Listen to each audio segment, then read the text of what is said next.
Welcome to the walk. I'm Kim. And I'm Neil. And today we're going to get into how to read the Bible, but I want you to understand that this is coming from a perspective of non-pastors. Kim and I are not pastors.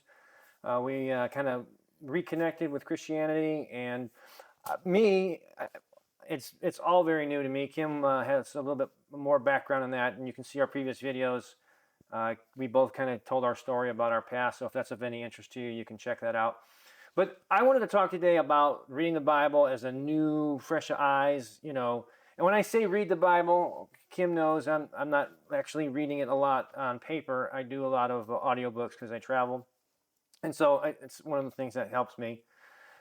My first experience with this is I literally remember talking to Kim and saying, like, I think there's something wrong. Like, it keeps playing the same thing over. So when you get to certain sections of the Bible, and by the way, I started from the beginning, and you gave me some advice on that, right?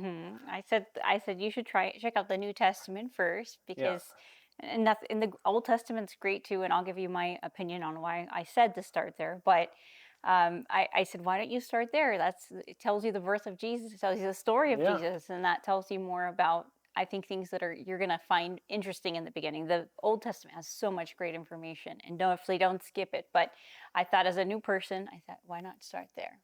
So I did. And as I'm listening to this, I get to a section, we got Matthew, Mark, Luke, and John, and the story, I'm like, what happened here? Like, like when I got back in the car, did it start over again? Because I kept hearing the same portion of the story over and over again, and seemed like almost identical. And They're like, so, no, Jesus, don't go back in the yeah, garden. yeah, he's No, like, we know what's going to happen. and so I was like, Kim, I don't get it. Like, is the Bible just the same thing over and over? So that's one section of it that I thought was that it stood out to me initially. And you're kind of reading the same. Even though they're individuals telling the same story, but they're telling pretty much a very close story. And at first, it seems a little confusing. And then I get to Revelations. Is it Revelation or It's Revelation?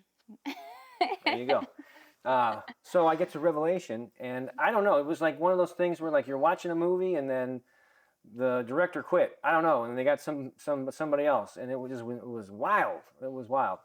So we ended up actually talking to our pastor about that, and I actually got a supplemental book by another author, which we'll share later on another video, that really helped because it really broke down kind of I guess the best way to say this is the interpretation and understanding of what things are. So you might read it as a word, but that word as we relate to it today is not the same. Do you agree with that? Yeah. There's that old book I used to scare me. I was like, I don't. A lot of people do. Most Christians are like, oh, Revelation. Okay, let's get away from there. But now it's one of my favorite books, honestly, in the Bible.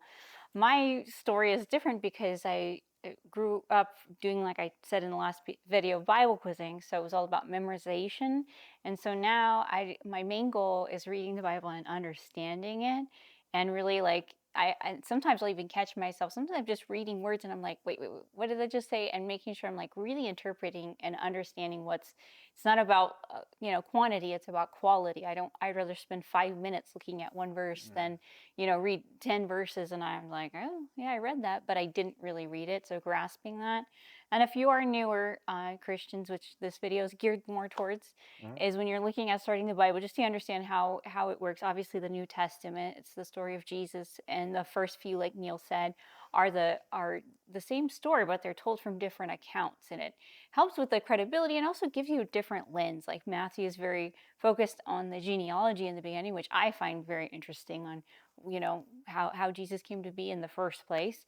And then so you make it through that, and then the book of Acts follows, and that's where the birth of the church and the ascending of the Holy Spirit. So you get into that. And then there's some letters in there. Then there's the book of Hebrews, which helps kind of connect the Old Testament to the New Testament, which is a great read as well. And then we end with Revelation. It's all written by John, and so yeah, it can become a little scary, but when you really read it and you look at it, it's kind of like Jesus's love, letter to his church. He's coming back. He's coming back for us, and so it hopefully should give you hope, and not just like what's happening here and what's going to happen. The So other thing about Revelations too, and we'll actually make an entire separate video on it because I think it's really important. For me, like when you first look at Christianity, it's kind of like real soft and passive and uh, like turn the other cheek type of thing. And then in Revelations, Jesus kind of He's changes coming back, and he's coming back. changes Fiery things. So eyes and if that's ever been a hang up, watch for that video. We're gonna definitely do that one. So Mm. that's a really good one as far as changing your perspective. Yeah, he's not coming back on a donkey. That's not happening. So start with those gospels. They really help tell this story, and read all of them. You're going to hear all the different perspectives and see all those great stories. And then the Old Testament, like I said, is also great, full of great wisdom. A lot of people, they just focus on the New Testament, and then they like read the book of Psalms, and that's it. But there's so much great information and things that we can learn from the whole Bible in general. So don't skip those ones too. The playbook for life. Yeah.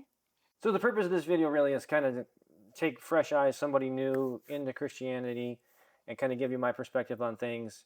Guys, I want you to share stuff below. This is a community that we want to build. We're building something for everybody so that we all participate. That is one advantage to using these platforms, and so we want to definitely take advantage of that. You know, the goal of our channel is really to use social media for the good. We've talked about before another channel, and it's great and wonderful, but we want to like it's such a big part of our life now, and how I think that's missing is the real life people and creating that community online and creating some more great Christian content. We hope you enjoyed it, and thanks for walking with us.